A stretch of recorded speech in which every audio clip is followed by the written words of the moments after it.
Halo adik-adik, pernahkah kalian bertanya mengapa suatu daerah dinamakan seperti sekarang? Mengapa ada nama daerah seperti Batu, Rawa, Kaliurang, Pasar Minggu, atau Sawangan?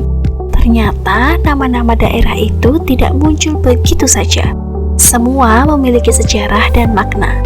Inilah yang disebut dengan toponimi, atau diartikan asal-usul nama tempat. Pengertian toponimi. Toponimi berasal dari bahasa Yunani kuno, yaitu gabungan kata topos yang berarti tempat atau onima atau onuma yang berarti nama. Berikut rincian mengenai etimologi dan definisi toponimi. Toponimi adalah ilmu yang mempelajari asal-usul nama suatu tempat. Melalui toponimi, kita bisa memahami sejarah lokal, kondisi alam, bahkan aktivitas masyarakat di masa lalu. Setelah memahami pengertian toponimi, selanjutnya kita perlu menguraikan unsur-unsur yang melatar belakangi penamaan suatu tempat tersebut. Tahukah adik-adik, nama suatu daerah ternyata tidak dibuat secara asal-asalan. Setiap nama tempat menyimpan cerita tentang kehidupan masyarakat di masa lalu. Ada dua cara untuk menelusuri asal-usul nama suatu daerah, yaitu yang pertama berdasarkan kondisi fisik lingkungan, yang kedua berdasarkan aktivitas manusia. Sekarang kita bahas satu persatu yuk. Toponimi berdasarkan aktivitas manusia. Nama suatu wilayah bisa muncul dari kegiatan yang sering dilakukan masyarakatnya. Misalnya, di wilayah Gerjen di Yogyakarta. Wilayah ini dulu menjadi tempat tinggal para penjahit keraton. Yang kedua, daerah Majene di Sulawesi Barat. Nama Majene berasal dari kata manjeneka, yang berarti mengambil air wudhu, merujuk pada kisah rakyat tentang perintah bersuci atau berair karena kondisi geografisnya. Artinya, aktivitas sehari-hari masyarakat bisa menjadi asal-usul nama suatu tempat. Toponimi berkaitan dengan flora dan fauna. Nama tempat juga bisa berasal dari tumbuhan atau hewan yang banyak ditemukan di daerah tersebut. Contohnya, wilayah Kupang di Surabaya. Dukuh Kupang ini banyak ditemukan siput laut yang disebut dengan kupang. Yang kedua, daerah Kebun Jeruk, Jakarta. Wilayah yang awalnya berupa perkebunan jeruk. Jadi, keberadaan flora dan fauna bisa menjadi ciri khas yang akhirnya dijadikan nama wilayah tersebut. Toponimi berkaitan dengan aspek kemasyarakatan. Nama daerah juga bisa menggambarkan harapan, perjuangan, atau semangat masyarakatnya. Contohnya, wilayah Kediri. Nama ini berasal dari kata mandiri atau berdiri tegak. Nama tersebut mencerminkan harapan agar masyarakatnya kuat dan mandiri. Berarti, nama tempat juga bisa menjadi simbol semangat masyarakat. Toponimi berkaitan dengan aspek budaya. Budaya dan cerita rakyat juga bisa menjadi dasar penamaan wilayah. Contohnya, Kampung Bugisan di Yogyakarta.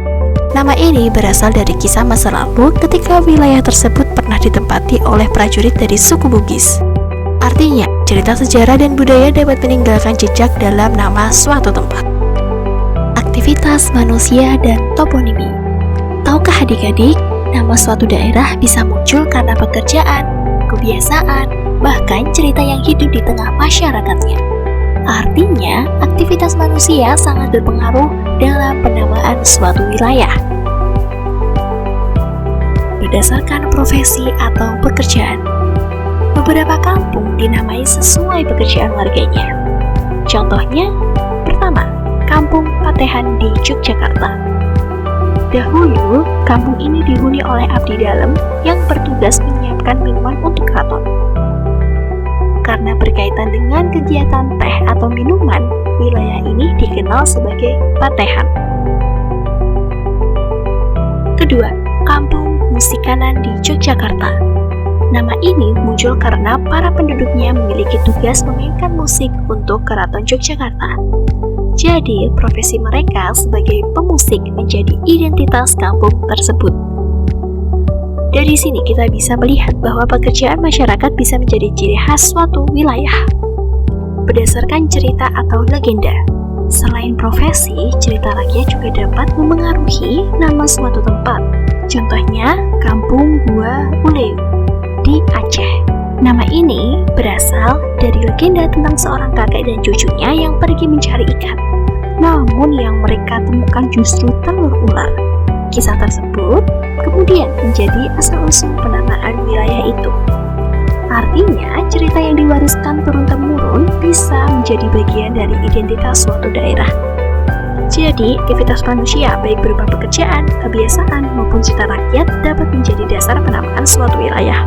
Nama tempat bukan sekedar label, tetapi juga bukti bahwa manusia dan lingkungan saling berhubungan sejak dahulu.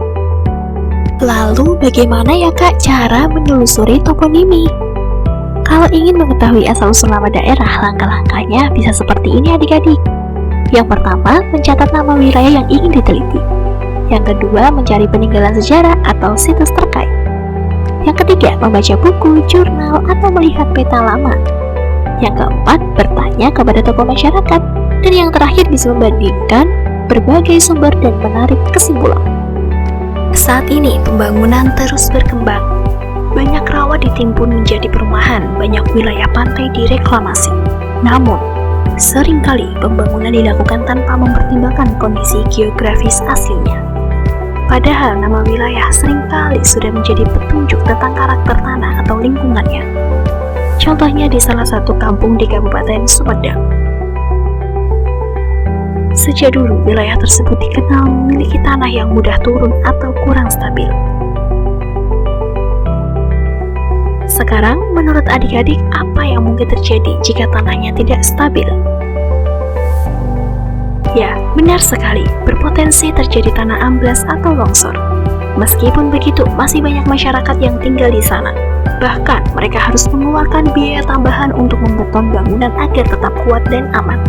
Dari contoh ini kita belajar bahwa nama tempat bisa menjadi petunjuk kondisi alam. Yang kedua, toponimi dapat membantu mengenali potensi bencana. Dan yang terakhir, pembangunan sebaiknya mempertimbangkan kondisi geografis wilayah. Nah, adik-adik, jadi nama tempat bukan hanya sekedar sebutan saja. Di baliknya ada cerita, sejarah, dan identitas masyarakat. Sekarang, adik-adik perhatikan nama daerah tempat tinggal adik-adik. Menurut adik-adik berasal dari apa ya? Bisa dijawab di komentar. Adik-adik, demikian yang bisa kakak sampaikan. Sampai bertemu di video selanjutnya. Terima kasih, sampai jumpa.